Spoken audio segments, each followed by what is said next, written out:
Hi everyone, I'm Lucy. I normally come in and do craft sessions with Dementia Support East Sussex. I'm really missing seeing everyone's lovely smiley faces when I come in and see you once a month. So I thought today I'd make a craft video and something that you can hopefully make easily in the care home or at home using found objects around the house that you have already. I've been inspired looking out my window, which is obviously really beautiful this time of year, all the spring blossoms and flowers in bloom.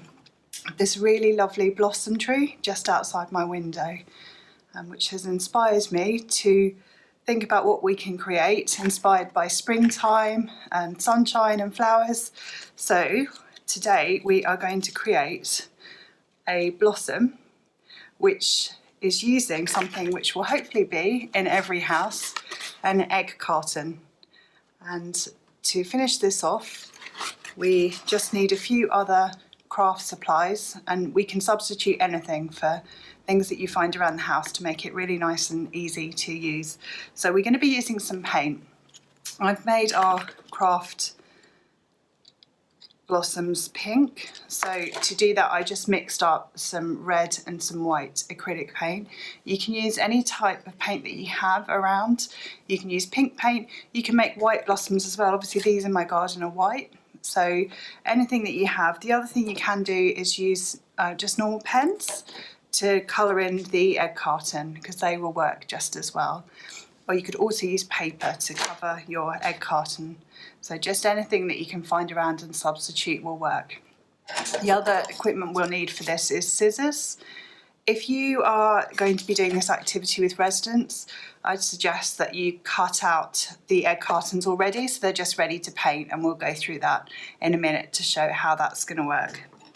So the other things that we need is, I've got my trusty glue gun, which I cart around everywhere with me, but just normal PVA glue will work just for sticking things together. We're also going to need a twig or piece of branch from the garden. So this can be anything that will work just to stick our blossoms on that you find in the garden. There's quite a lot of just twigs that I picked up from my garden that I was using. The other thing is, I had these in my craft kit. They're just little kind of pom-poms, yellow pom-poms, which form the centre of our flowers, like this. However, you can use scrunched up paper. You could paint some paper yellow, you could colour some paper yellow, scrunch it up, tissue paper, a circular paper, anything you have hanging around in the home or in the house would work perfectly just for the centre of the flower. And I think what's lovely as well is because every flower, every bloom is different. You can really play with it and create your own individual look for the blossoms as well. To attach the blossoms to the twig, I've just used this little kind of cable tie, which is normally used to tie plastic bags. However, you can also use wool to tie on as well. If you've got wool hanging around, string or wire as well will work. So when we come to doing that, we can see how you can use each bit differently. For the paint, I've also got a little paint dish, but you can use saucer, a cup, whatever you have, and some brushes. Now, if you don't have brushes, we can apply paint using a sponge, or we can apply paint using one of these, or even a piece of paper. So there's lots of ways that paint can go on as well. You can use fingers if you want. It's very messy, obviously. And just obviously with this time at the moment, with anything craft related, anti-bac and wipes and things like that, I always have to hand.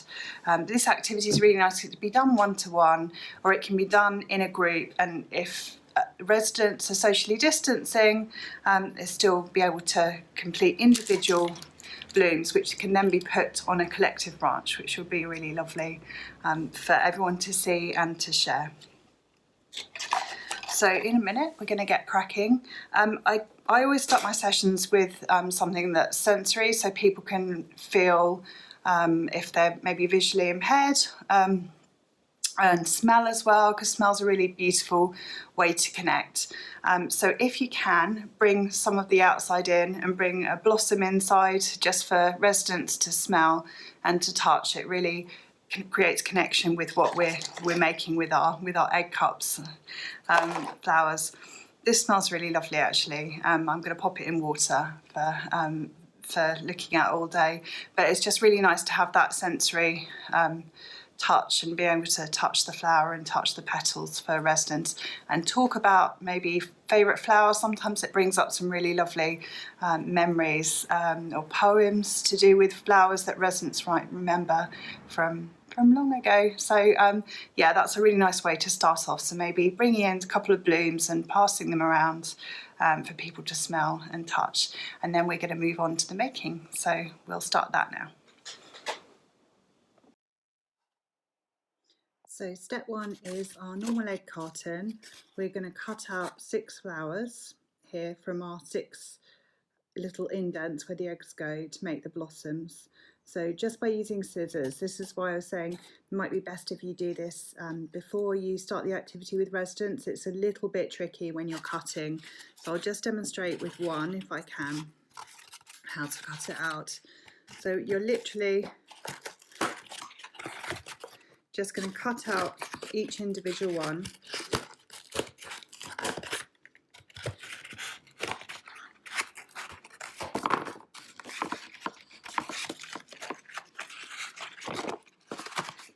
So you end up with something like this, and then you're just going to make, you'll see inside most egg cartons you have these kind of 4 little indents. If they do look a bit like petals, you can actually follow that round to make the shape of the flower from this. So just cut round.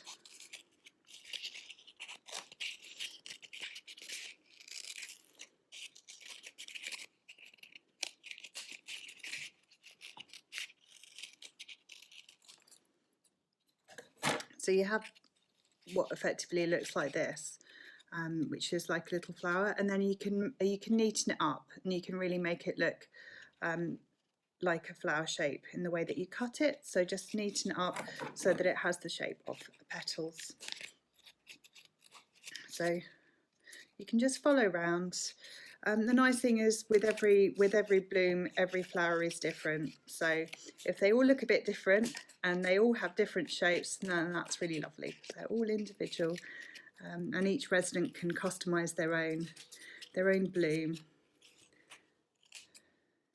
And if you've got extra bling, like glitter and things like that, then that's amazing. So this is roughly what this is going to look like, and it's ready for painting or it's ready for colouring in.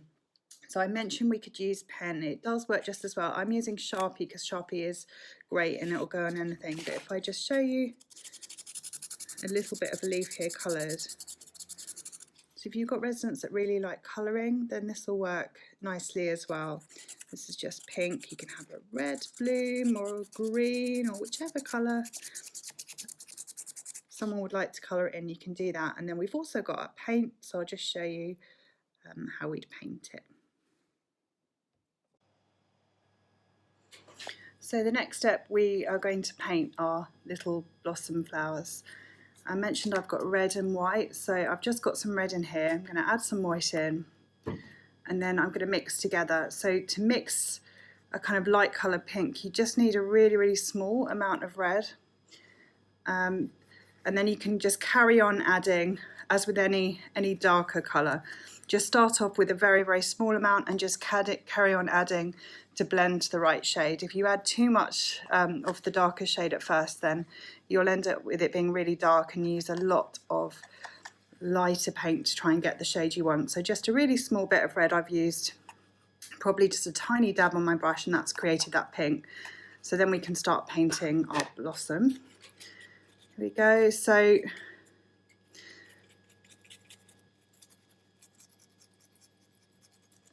going to start painting here. So I'm using a brush. If you don't have a brush to hand, there are lots of other things you can use. I mentioned that you can use your fingers. Obviously that does get slightly messy, but it is good fun if you want to try doing that.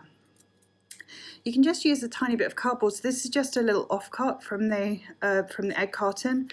If you dab that in the paint, that will give you just as much coverage, so you don't even need a paintbrush.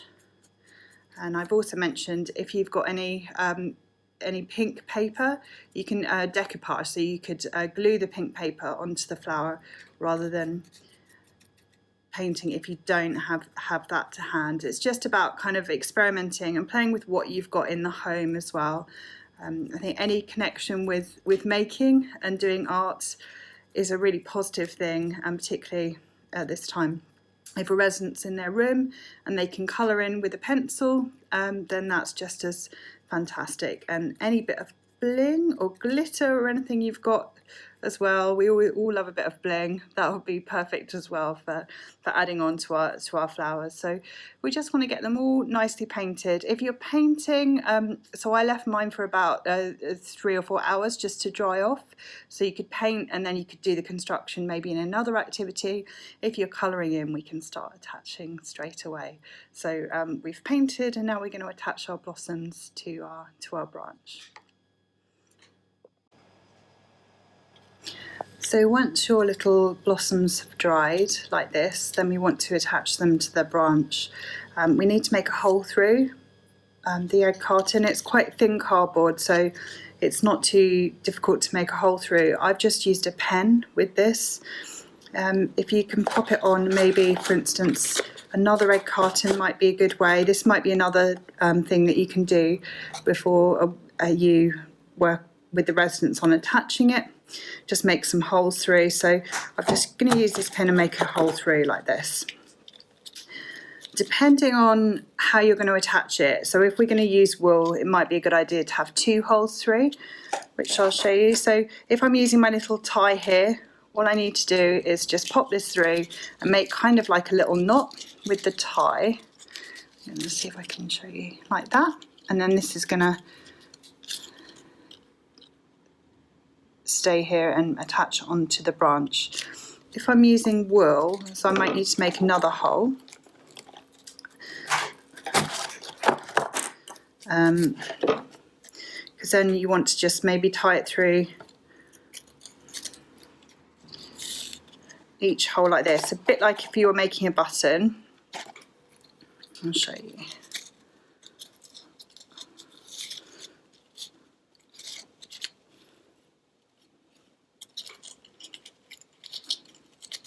So it's effectively like a button that will tie onto the branch with your wool holding it. Now I mentioned I have my little pom-poms, and I also talked about you could just have maybe paper, or you could scrunch up some paper and just glue to the centre just so that they've got a centre. So I'm using my glue gun. So I'm just going to pop some glue into the centre of our blossom and then attach the centre. If you're using PVA, then you can work with residents to do this. Obviously with glue guns I tend to use a glue gun just because they can get quite hot. So depending if you want to work with the residents, maybe some tissue paper and glue might be really lovely. And then all we need to do is attach it now to our branch. So this is my branch here. So we're just going to tie this on to the branch. And as I say, if you're using the sandwich tie or wire, it's exactly the same. We just want it to be tied on. Then you can trim off the edge of the wool. So it's all tied on now. And then let's bring this closer so you can see here. And then I'm just going to trim off the edges of the wool so that it looks nice and neat on the branch. And as I say, you can make any blossom, any colour, any type of flower. So this could work for daffodils as well. If you wanted to make daffodils and paint them yellow and bring some lovely spring cheer into the house. There we go. And it's all attached. So it's quite a nice, simple activity, and just something that can be used with things found around the house. I'll write up some instructions as well so that they can be popped underneath the video. If you've got any questions at all, then please do get in touch and leave a comment, and I'm really happy to help. I'll also try and do some step-by-step picture instructions as well and pop those alongside the video, just so that that's quite handy if you're making as you go along. And I'll think up something for next time, but I'd really love to see what you've made. So if you can send pictures of what you've made and pop them on the Facebook page, that would be really lovely to see what everyone's been doing and making, and we can share our blossoms and make a lovely colourful Facebook page full of beautiful flowers, spring flowers. So until next time, I'll see you all again soon, and thank you for watching. My video production will get better, I promise. This is my attempt number 1. So I'll see you soon. Bye.